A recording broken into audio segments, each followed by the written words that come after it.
রান্নাঘরের বিষয়টা নিয়ে সাদিকের সাথে দিয়ার আর কোনো কথা হয়নি। ডিনারের সময় নাসির আঙ্কেল মাঝখানে বসেছিলেন বিধায় তখনও তেমন একটা কথা বলার সুযোগ হয়নি তাদের।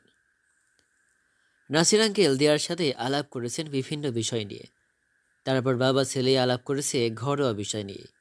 এর মাঝে টুকটাক কথা দিয়ার সাথে সাদিকের হয়েছে, কিন্তু ওই বিষয়ে এখনও কোনো কথা হয়নি। দিয়া অবশ্য বিষয়টা নিয়ে কথা বলতে চাইছেও না। যতবার সাদিকের উত্তরটা মনে পড়ছে ততবার লজ্জায় মুখ লাল হয়ে আসছে। সাদিকের চোখের দিকে তাকাতে পারছে না, মাথা নিচু করে রাখতে হচ্ছে। কি অস্বস্তিকর পরিস্থিতি। ডিনারের পর চা বানানোর সময় হয়নি, 9:30টার মতো বেজে গেছিল। তাই দিয়া আর সাদিক ঝড়ের গতিতে বাসা থেকে বের হয়। এখন তারা বসে আছে রিকশায়। সাদিকের চোখে আলাদা ফ্রেমের চশমা। সাদিক খুব স্বাভাবিক থাকলেও দিয়ার সাদিকের সাথে বসে থাকতে খুব অস্বস্তি লাগছে। অথচ আজ সন্ধ্যায়ও কতটা স্বচ্ছন্দে সাদিকের হাত জড়িয়ে ধরে হাঁটতে পারছিল সে। সহজভাবে কথা বলতে পারছিল। কয়েক ঘন্টার ব্যবধানে যেন সব কিছু অন্যরকম হয়ে গেছে। সাদিকের মৃদু স্পর্শেও যেন দিয়া শিহরিত হয়ে পড়ছে। তাই ক্রমাগত নিজেকে বাঁচাতে রিকশার কোণের সাথে মিশে যাচ্ছে সে। তার উদ্দেশ্য সাদিকের থেকে শারীরিক দূরত্ব বজায় রাখা, সাদিকের স্পর্শ থেকে নিজেকে মুক্ত রাখা। আঁকাবাঁকা রাস্তার উপর বয়ে চলা ছোট্ট রিকশায় বসে দিয়ার সেই উদ্দেশ্য সফল হওয়া অসম্ভব। সাদিক হঠাৎ বলল, এক কাজ করো, রিকশা থেকে ঝাঁপ দাও। জি। দিয়ার কণ্ঠে আতঙ্ক ভর বিস্ময়। সাদিকে হেসে বলল, এমন মোচড়ামুচড়ি করছো কেন? ঠাস করে পড়লে তো কোমরটা ভাঙবে। দিয়া নিজের কোমরে হাত রেখে সোজা হয়ে বসল। তারপর বলল, এখন কোথায় যাচ্ছি আমরা? Bus stand. আমরা বাসে যাচ্ছি? ট্রেনে তো যাওয়া সম্ভব না, টিকিট পাইনি। তবে তুমি বললে ফ্লাইটের ব্যবস্থা করা যায়, যাবে নাকি ফ্লাইটে? ধুর, পাগল নাকি? ফ্লাইটে করে যাই, তারপরে 1 ঘন্টার মধ্যে পৌঁছে সারা রাতের মজাটা নষ্ট করি? কোনো মানেই হয় না। আমি এনজয় করতে করতে যেতে চাই, আর সেই জন্য বাস পারফেক্ট। কেমন এনজয়? জানালার বাইরে প্রকৃতি দেখে এনজয়, ভোর হওয়ার দৃশ্য ভোরের রঙের সাথে মিশে, প্রকৃতির অনবদ্য সাজ, সূর্যোদয়ের মায়াবী রূপ, পাহাড় পর্বতের সবুজ বীথি, সবকিছু এনজয় করতে চাই। আর সেজন্য অবশ্যই আমি জানালার পাশে বসবো। আচ্ছা বসবে, সেটা সমস্যা নেই। সমস্যা হচ্ছে আশেপাশের মানুষদের নিয়ে। জানালার বাইরের সিন দেখতে এতটাও মগ্ন হয়ে যেও না। পাশের মানুষটার দিকেও একটু নজর রেখো। বলা তো যায় না কার মনে কি চলে। তুমি যখন প্রকৃতি দেখায় ব্যস্ত থাকবে, পাশের জন যদি সুযোগ নিতে ব্যস্ত হয়। পাশের জন তো আপনি। হ্যাঁ, আমি তো নাও হতে পারি। পাশাপাশি সিট পাবো সিওরিটি আছে? কি? পাশাপাশি সিট না পেলে তো আমি যাবই না। অন্য কারোর সাথে কিভাবে বসবো আমি? কেন? সেদিন ট্রেনে আমার সাথে কিভাবে বসেছিলে? মানে তখন তো আমি অন্য কেউই ছিলাম। অন্য কেউ হলেও সেটা তো আপনিই ছিলেন। মানে আমি কমফোর্ট ফিল করছিলাম, তাই তো এত বেশি বকবক করছিলাম আপনার সাথে। যাকে আমার যত বেশি বিশ্বাস হয় তার সাথে আমি বেশি বকবক করি, আর যাকে বিশ্বাস হয় না তার সাথে কথাই বলি না। এখন আমার পাশের মানুষটা যদি আপনার মতো বিশ্বাসযোগ্য না হয়, তখন? আমার মতো লাগবে? আপনার মতো হলে ভালো, আপনি হলে তো আরো ভালো। সাদিক হাসল। দিয়া একটু থেমে বলল, দেখুন, এত কিছু বুঝি না। পাশাপাশি সিট না হলে আমি যাবো না, যাবো না, যাবো না, ব্যাস। দরকার হলে কাল যাব। সাদিক হাসতে হাসতে বলল, চিল। টিকিট অনেক আগেই কাটা হয়েছে। আমাদের সিট পাশাপাশি। ট্রেনে কম্বাইন সিট পাইনি বলেই তো বাসের টিকিট কেটেছি। আমি জানতাম তুমি আলাদা বসতে রাজি হবে না, আর জানালার পাশেই বসতে চাইবে, তাই সেভাবেই ব্যবস্থা করেছি। বুঝেছো দিয়া মির্জা? দেওৎফুল্লকর হাসি দিয়ে বলল, বুঝেছি, থ্যাঙ্কস। শুধু থ্যাঙ্কস বললে চলবে না। চলো একটা সেলফি তুলি। সেলফি? আমার সাথে? দিয়া মির্জার সাথে সেলফি তুলতে পারা কি কম সৌভাগ্যের ব্যাপার? আমি সৌভাগ্যবান হতে চাই। দিয়া হেসে ফেলল। কোনো এক অজ্ঞাত কারণে সাদিকের সাথে থাকলে নিজে খুব স্পেশাল ফিল হয় দিয়ার। সাদিক ফোন বের করে ক্যামেরা অন করতে যাবে, এমন সময় ফোন আসলো। একটা অপরিচিত নম্বর। সাদিক ভ্রুকুসকে ফোন রিসিভ করল। হ্যালো, আসসালামু আলাইকুম। সালাম সম্পন্ন করার আগেই ওই পাশ থেকে একটা মেয়েলি কণ্ঠ অস্থির গলায় বলল, আসসালামু আলাইকুম। সাদিক একটু থেমে বলল, ওয়ালাইকুম আসসালাম। কে বলছেন? আমি ব্র্যাক এজেন্সির একজন কর্তৃপক্ষ বলছিলাম। আপনি লটারিতে পুরস্কার জিতেছেন। এই মুহূর্তে আপনার ফোনে একটি মেসেজ চলে গিয়েছে। উক্ত মেসেজে দেওয়া ঠিকানায় যোগাযোগ করে পুরস্কারটি কালেক্ট করুন প্লিজ। ধন্যবাদ। টুট টুট লাইন কেটে গেছে। সাদিক কপালে ভাঁজ কার করে ফোনের স্ক্রিনে তাকালো। সে বুঝতে পারছে না ব্র্যাক এজেন্সিতে লটারি ব্যবস্থা কবে থেকে চালু হয়েছে, আর সে লটারি কিনলই বা কবে। কৌতূহল দেখিয়ে বলল। কার ফোন? সাদিক ফোনের স্ক্রিনে তাকিয়ে চিন্তিত কণ্ঠে বলল। জানি না। তারপর মেসেজ অপশনে ঢুকে মেসেজ খুঁজতে শুরু করল। প্রথম মেসেজটি ওপেন করতেই বাংলায় টাইপ করে একটা দীর্ঘ বার্তা পাওয়া গেল। বার্তাটি এমন। গিফট পার এত শখ যে মেসেজ চেক করতে চলে এসেছেন। আচ্ছা শুনুন, আসলে গিফট ফিফট কিছুই না, আপনার সাথে ফোনে কথা বলতে আনইজি লাগছিল, তাই মেসেজ পাঠিয়েছি। এখন আপনি মেসেজ কপি সিন করবেন, সেই অপেক্ষায় হাত গুটিয়ে বসে থাকা আমার পক্ষে সম্ভব না, তাই সাথে সাথে ফোনও করেছি যেন আপনি জলদি মেসেজটা চেক করেন। এবার আসল কথায় আসি। আচ্ছা, আপনি এত সেলফিশ কেন বলেন তো? ন্যূনতম ফর্মালিটিটুকু কি আপনার কাছ থেকে এক্সপেক্ট করা যায় না? সেদিন আপনার জ্বর এসেছিল বলে আমি আপনার কত টেক কেয়ার করলাম, নিজের বাবার কুলখানির অনুষ্ঠান উপেক্ষা করে আপনার খেয়াল রাখলাম। জানেন এর জন্য সেজ ফুপির কাছে কত বক্কা খেতে হয়েছে আমাকে। সবাই আমাকে কত ভুল বুঝেছে, তবু আমি কিছু পরোয়া করিনি, আপনার জন্য এত স্যাক্রিফাইস করলাম। আর তারপর আপনি কি করলেন? সেই রাতে কাউকে কিছু না জানি বাসা থেকে ভেগে গেলেন। অন্তত আমাকে বলে যেতে পারতেন। আর একটা থ্যাঙ্কসও কি ডিজার্ভ করি না আমি? থ্যাঙ্কস দেওয়া তো দূর, আমাকে কিছু জানালেন না পর্যন্ত।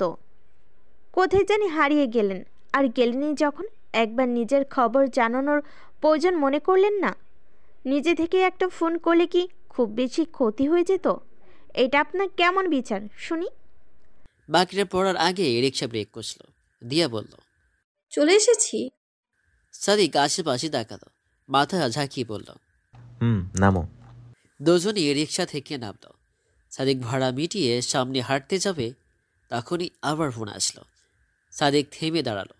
দিয়ার সামনে দিয়ে ইশারা করে বলল, ওখানটায় গিয়ে বসতে। সে 5 মিনিটে আসছে। দিয়ার সামনে হাঁটতে থাকলো। পেছন ঘুরে একবার কৌতূহলবশত সাদিকের দিকে তাকালো। এমন কে ফোন করেছে যে সাদিক তাকে ভাগিয়ে দিচ্ছে? আর ফোনটা আসার পর থেকে সাদিকের যেন অস্থির ভাব শুরু হয়েছে।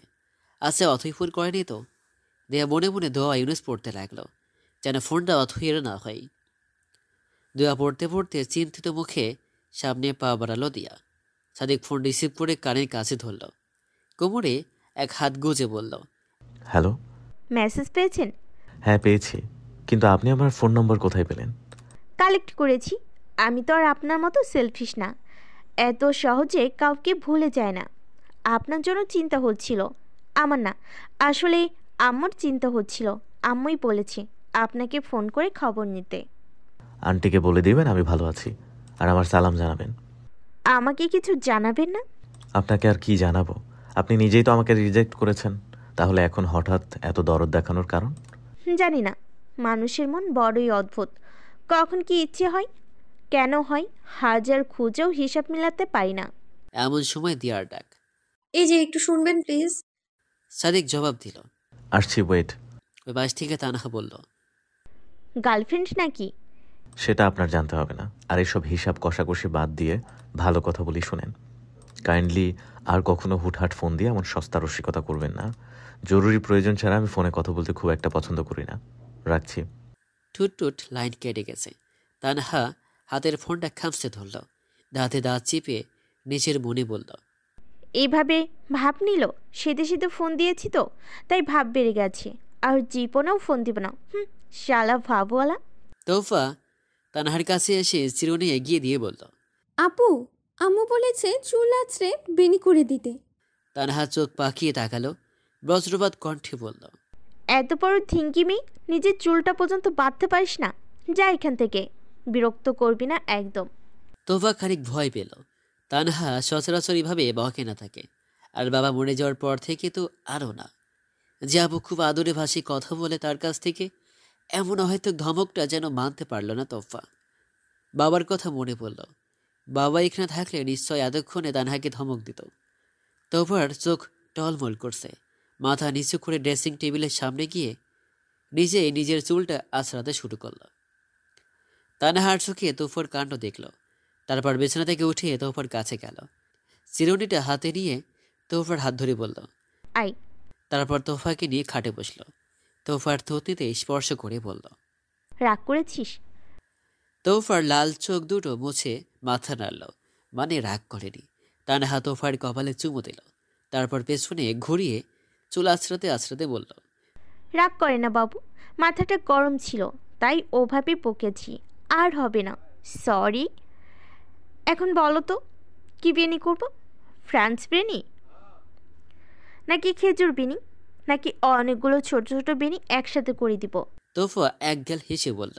অনেকগুলো ছোট ছোট বেনি। ঠিক আছে, তারপর সাজিয়ে ছবি তুলে দিব পরিটার। আমার বোনকে রাজকুমারী লাগবে। সাদেক একটা পানির বোতল কিনল। এয়ার কন্ডিশনযুক্ত কাউন্টারে এক মাথায় হাত ভাঁজ করে দিয়ে বসে আছে। সাদিক দিয়ার পাশে গিয়ে বসল। পানি খেতে খেতে বলল। বলো কি হয়েছে? কার ফোন ছিল? গার্লফ্রেন্ড? সাদিকের গলায় পানি আটকে গেল। কোনো মতো ঢোক গিলে নিয়ে চিন্তা করল, তানহার বিষয়টা কি দিয়াকে বলা উচিত হবে। সাদিক দিয়াকে কিছু বলল না। পার্সির ফ্রেন্ডের নাম বলে বিষয়টা কাটিয়ে দিল। এখন তারা বাসে উঠছে। টিকিট দেখিয়ে সিট নম্বর খুঁজে বের করতেই তারা দেখল তাদের সিট একদম পিছনের সিটের আগের সিটটা। দিয়ার জানালার পাশে বসল। সাদিক পানির বোতলটা দিয়ার হাতে ধরিয়ে দিয়ে বলল। তুমি বসো, বাস ছাড়তে এখনো 15 মিনিট, আমি কিছু কিনে আনি। আচ্ছা। সাদিক উল্টো ঘুরিয়ে হাঁটা ধরল। দিয়া আরাম করে বসে সিটের সাথে গা এলিয়ে চোখ বুঝল।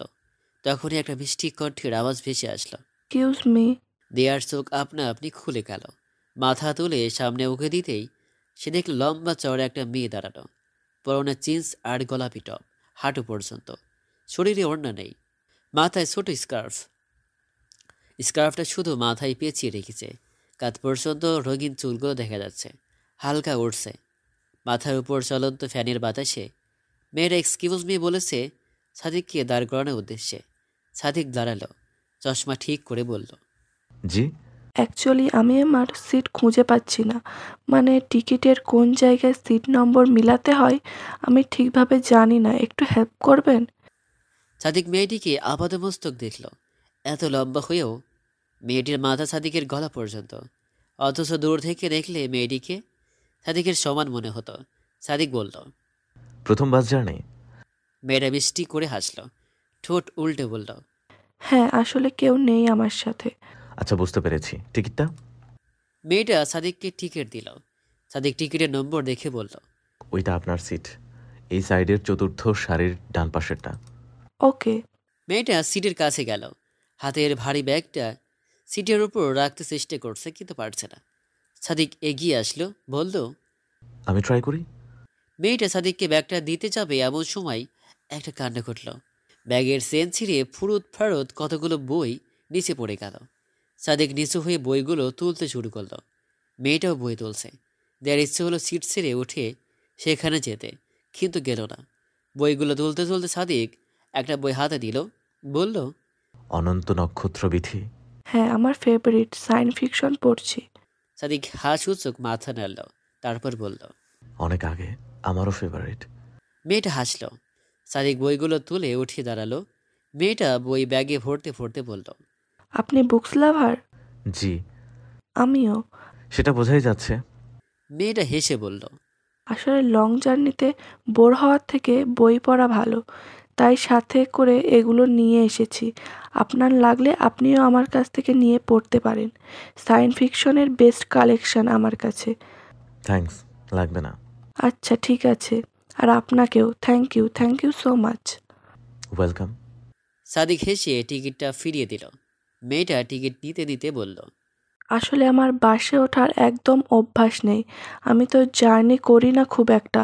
প্রথমবার একা বাসার বাইরে পা রেখেছি, তাও ঢাকা থেকে চট্টগ্রামের মতো লং ডিস্টেন্সের জার্নি, একটু নার্ভাস আর কি। সাদিক মুচকি হেসে বলল। আর কোনো হেল্প লাগলে বলবেন। জি নিশ্চয়ই। মেয়েটা সিটে বসতে সাদিক মাথা ঝাঁকিয়ে বাস থেকে নেমে গেল। একটা বিষয় খুব অবাক লাগছে তার।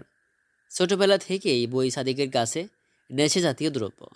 যেখানে ঘুমের নেশা উপেক্ষা করে বইয়ের নেশাটাই তার কাছে অধিক প্রাধান্য পায় সব সময়। সেখানে আজ একসাথে এতগুলো বই দেখেও একটি লোভ হলো না কেন? এমনকি মেয়েটি কত কোমল চিত্তে বই অফার করলো। অন্য সময় হলে তো খুশিতে আত্মহারা হয়ে পছন্দের বইটা লুফে নেওয়ার কথা ছিল, বলা উচিত ছিল, আপনাকে অনেক ধন্যবাদ, সত্যি আমি বই নিতে পারি। অথচ সেই জায়গায় সাদিক কি বলল? থাক, লাগবে না। কিভাবে পারলো এত সুন্দর অফারটা নাকচ করতে? বই পড়া থেকেও তার কাছে দিয়াকে সঙ্গ দেওয়ার ব্যাপারটা বেশি জরুরি মনে হচ্ছে। এমনটা কেন? সেদিন ট্রেনেও তো এমন কিছু মনে হয়নি।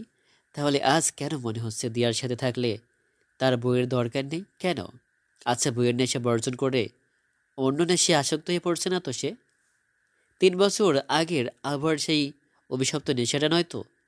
সাদিকের মন তীব্র প্রতিবাদ করে উঠল। একদমই না, এই নেশা সেই অভিশপ্ত নেশা নয়। এই নেশা অন্যরকম, সকল নেশার চেয়ে একদম আলাদা। প্রশান্তিদায়ক নেশা, গভীর মাদকময় নেশা, যে নেশায় শুধু আসক্ত হওয়া সম্ভব কিন্তু বর্জন করার জো নেই। তার সেই নেশার নাম কি? দিয়াময় নেশা। কিছুক্ষণ আগের ঘটনা মনে পড়তে দিয়ার ভ্রু কুঁচকে আসছে। সাদিক কাউকে হেল্প করতে পারে, এতে তার কোনো প্রবলেম নেই, কিন্তু হেল্প করার মানুষটা মেয়ে কেন হতে হবে? তাও এত সুন্দরী মেয়ে। দেয়ার জন্য সহ্য হচ্ছে না। রাগে শরীর রিরি করছে। দিয়া হাত ভাঁজ করে পুনরায় সিটের সাথে হেলান দিয়ে বসল। জানালার বাহিরে তাকাতেই সাদিককে দেখতে পেল। দিয়া তাকাতেই সাদিক দাঁত কেলানি হাসি দিল, দাঁত উঁচু করে বলল। হাই।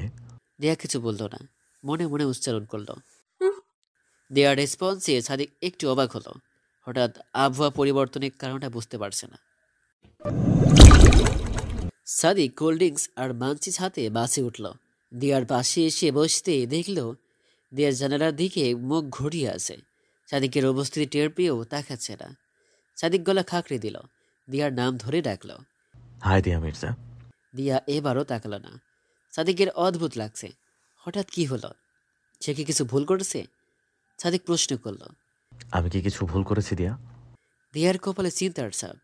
সাদিক কি ভুল করেছে দিয়ার কাছে এর উত্তর নেই। আর সে সাদিককে রাগে বা কেন দেখাচ্ছে?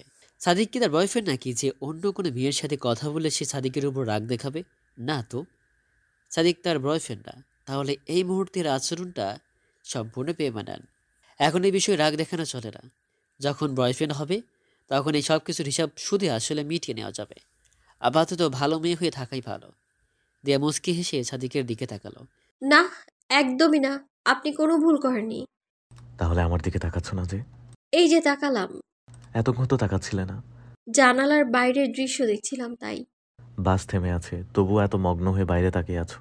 যখন বাস চলতে শুরু করবে তখন যে কি হবে আল্লাহ মালুম। পাশে যে একটা জড় বস্তু বসে আছে, এটা ভুলে যেও না জানো।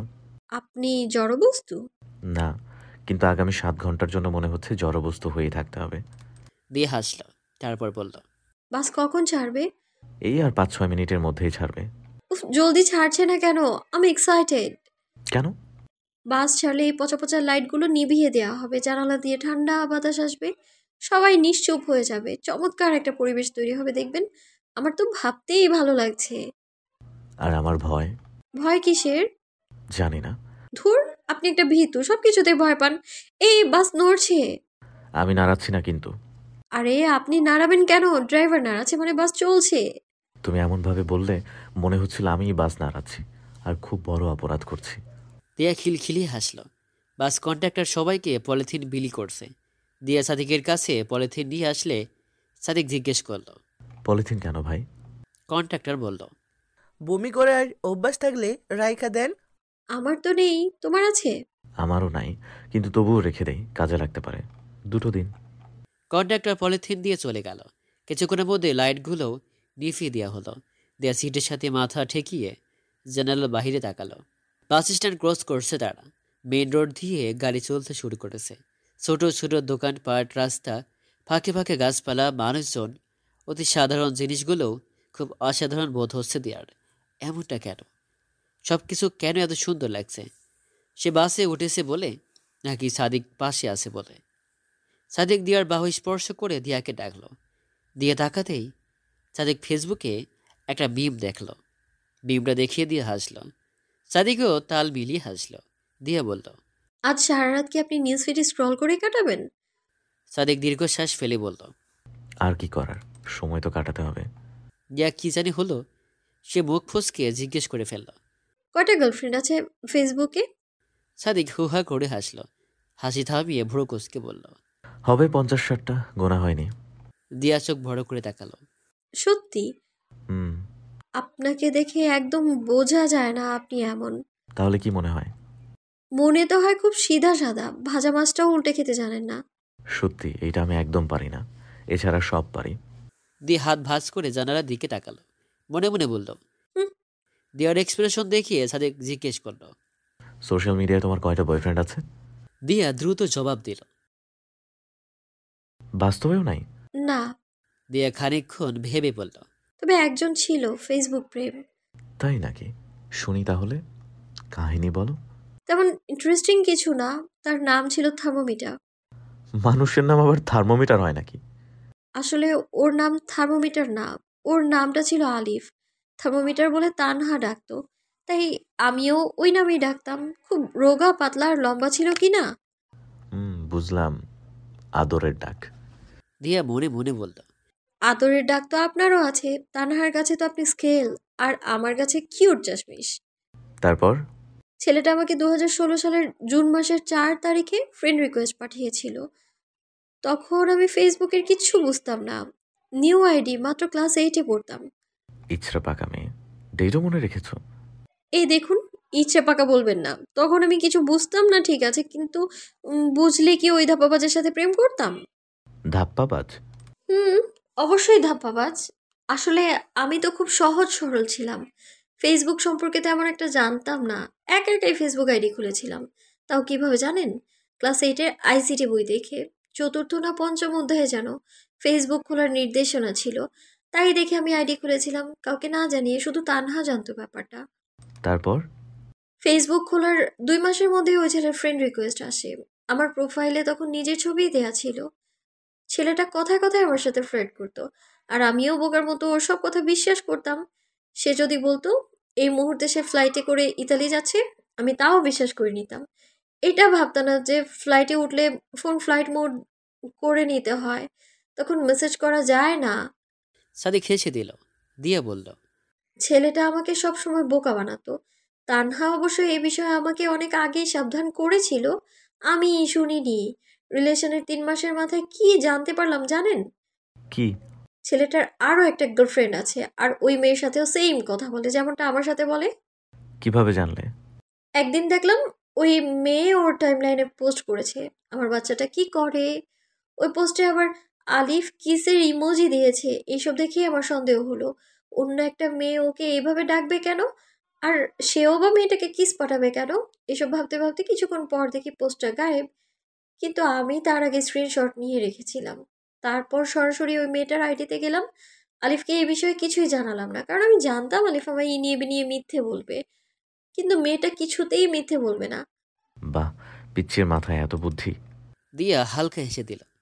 শুনুন তারপর কি হলো। মেয়েটাকে আমি নক দিলাম, বললাম খুব জরুরি দরকার, যেন রিপ্লাই দেয়। রাতে মেসেজ দিয়েছিলাম আর মেয়েটা সকালে রিপ্লাই করলো। তারপর আমি স্ক্রিনশটটা মেয়েটাকে পাঠালাম, জানতে চাইলাম আলিফের সাথে ওর সম্পর্কটা কি। মেয়েটা বললো আলিফ নাকি ওর বয়ফ্রেন্ড। তারপর আমিও বললাম আলিফ তো আমারও বয়ফ্রেন্ড।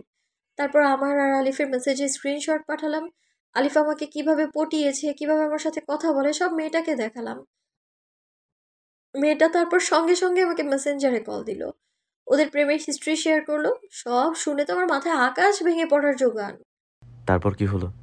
মেয়েটা আলিফের উপর খুব রেগে ছিল, তারপর কি করেছে জানি না, কিন্তু আমি সেদিনই ব্লক করেছিলাম।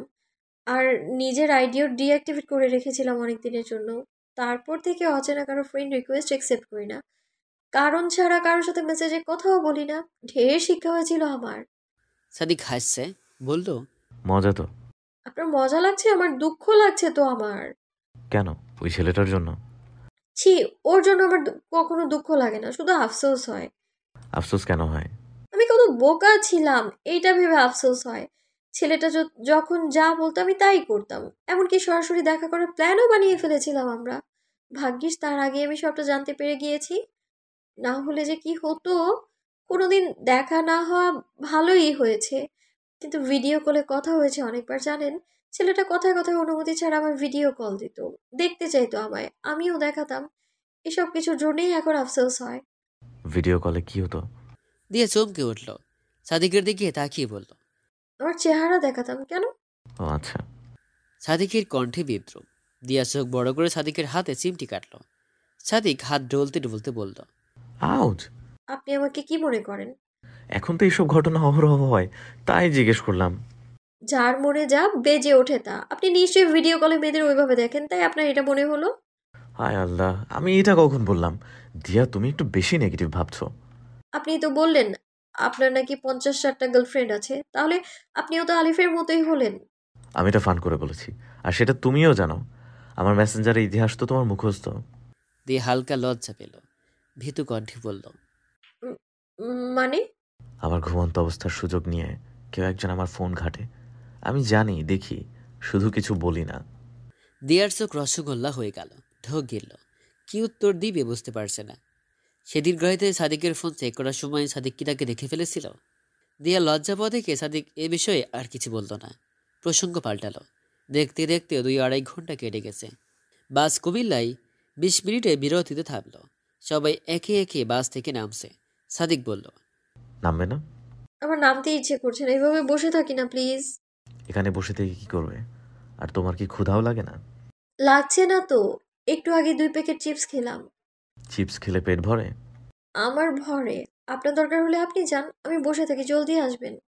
তোমাকে খালি বাসে একা রেখে আমি চলে যাব? পাগল নাকি? খালি বাসে একা থাকলে কি হয়? বুঝবে না। বুঝলে আর প্রেম করে ধোকা খেতে না। আপনি আমাকে এ বিষয়ে খোঁচা মারছেন?